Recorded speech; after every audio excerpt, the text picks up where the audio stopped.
Anton von Webern was an Austrian composer who wrote some of the strangest and most compelling music of the 20th century. It's impossible to explain either his life or his work, or both, in 10 minutes, but I'm going to do my best and we'll see what comes out of it. Here's an interesting thing to think about.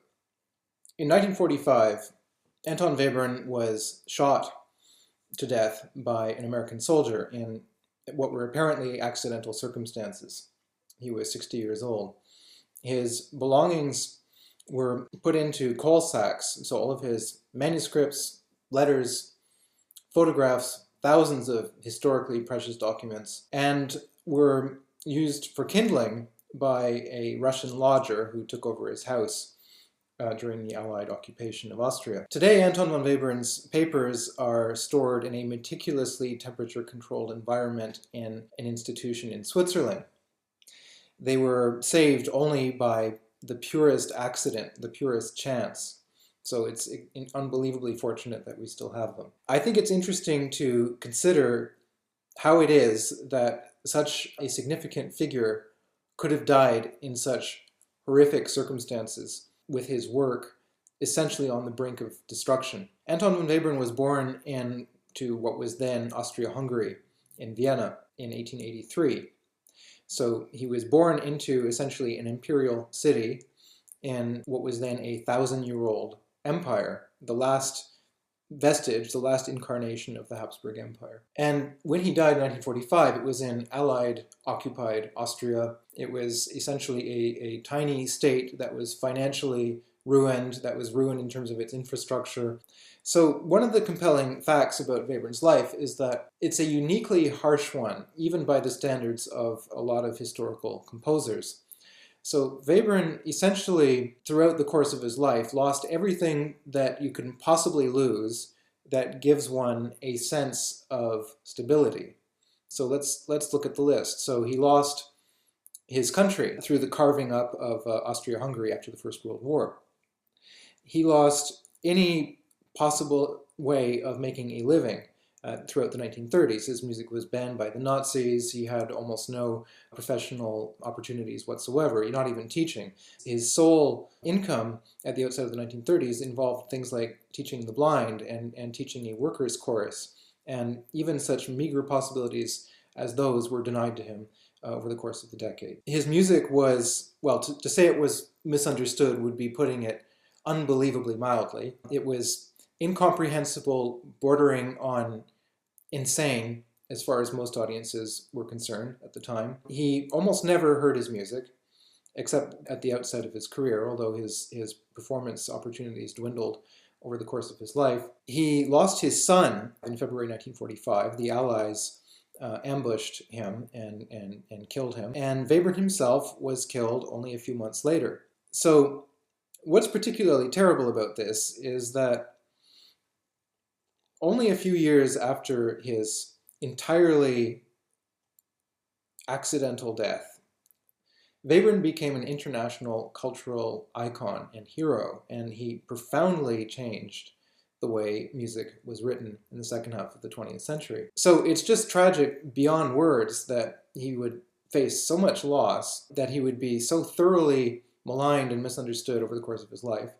And then worst of all, he would die just shortly before he achieved, finally, international recognition in absolutely brutal, accidental circumstances. Right, so it doesn't get much worse than that. And yet, the thing that's so remarkable is he kept writing his music and he maintained incredibly high standards, artistic standards. So this was really a solitary enterprise, fundamentally. All right, so that's the broad outlines of his life. Let's briefly talk about his music. So Arnold Schoenberg once famously said in his introduction to the Bagatelles, Opus 9 by Webern, that Webern condenses a novel into a sigh. In other words, his music has the strange property, almost unique in Western music, of being essentially atemporal. So that's a really, really strange thing, because generally speaking in music, particularly in classical music, you have some form of linear trajectory that takes you from point A to point B in a way that is narratively coherent and dramatically coherent. In Webern, you don't have that. You don't have development. You don't have any sort of obvious trajectory. What you have are instants of almost limitless potential to signify, ecstatic moments, moments that are outside of time. And the way that the different events relate to each other in his music essentially is outside of time. You don't experience it in a linear fashion. In Webern, you have tiny, tiny fragments or cells that can be heard forwards, they can be heard backwards, they can be heard simultaneously with various different permutations. There's all sorts of extraordinarily complex manipulations going on in his mature work. You don't really hear any of that consciously, and you're not really meant to either. But it's certainly asking a lot of audiences in the sense that everything that allows us traditionally to comprehend the trajectory of a musical composition is missing in Webern. So in other words, in a mature work, you might have a movement that lasts 1 or 2 minutes in which there is so much going on that it could take you months to unravel it all and sort of understand what's going on a technical level. What can you possibly hope presenting a work such as that in a public concert? Obviously, all of us have had transcendental experiences in concerts where we're absolutely riveted, but generally speaking, you tend to lapse in and out of total concentration when you're listening, which is normal. In Webern, you can't really do that. You can't really get away with it because some of his pieces are just so short. For example, take the 3 little cello pieces, Opus 11. The second movement is about 30 seconds long.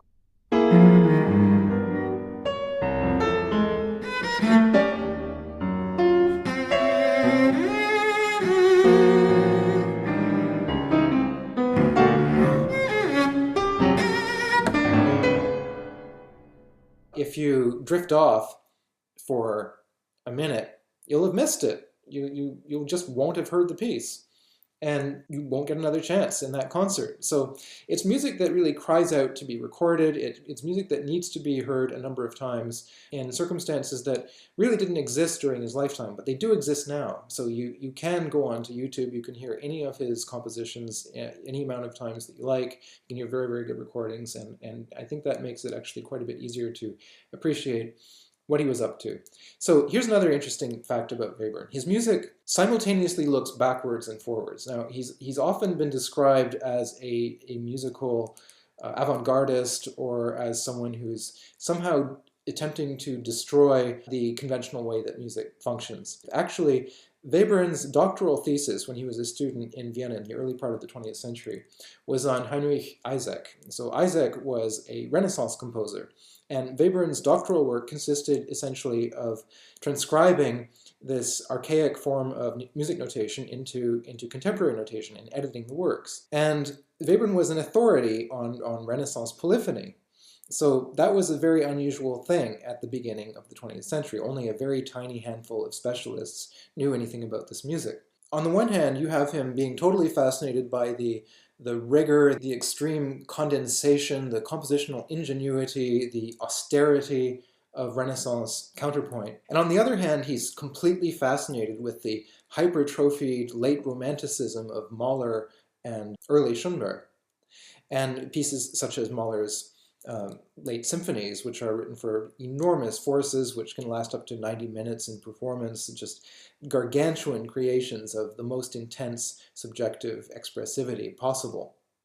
So how do you reconcile those two things? How do you reconcile this urge towards the utterly private, towards the utterly condensed, the atemporal, ecstatic, transcendental moment that has neither beginning nor future, that is simply an infinitely condensed moment collapsed into a very, very short span of time, with music of absolutely paroxysmal expressivity? That's what Webern does. That's really challenging to listen to. There's no question, but it's worth it. And it's music that rewards close attention a great deal. It doesn't reward casual listening. I'll be the first to admit that.